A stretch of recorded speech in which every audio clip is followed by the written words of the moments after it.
Now see here, in this question, in YDSE, that is Young's double slit experiment, the width of the fringes obtained with the light of wavelength lambda, that is lambda is equal to 6000 angstrom.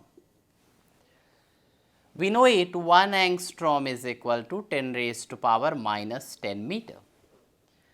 And the width we have obtained, that is beta is equal to twice of, this is 2 millimeter.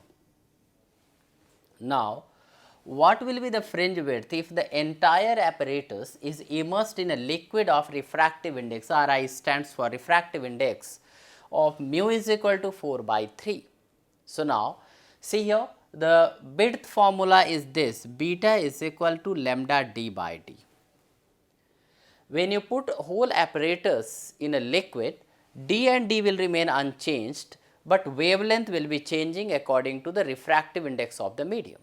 So, nu beta dash, that is a new width, will become lambda upon mu d upon t, because mu is equal to is here lambda upon lambda in medium. So, lambda in medium can be written here lambda upon mu.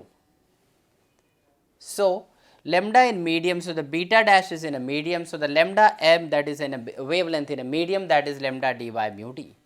This is given to us, that is beta dash is equal to 1 upon mu into beta.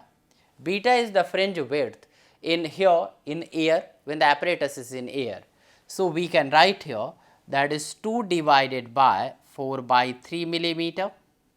So, beta dash is equal to 6 by 4 millimeter, that is here 1.5 millimeter. So, this is the beta dash.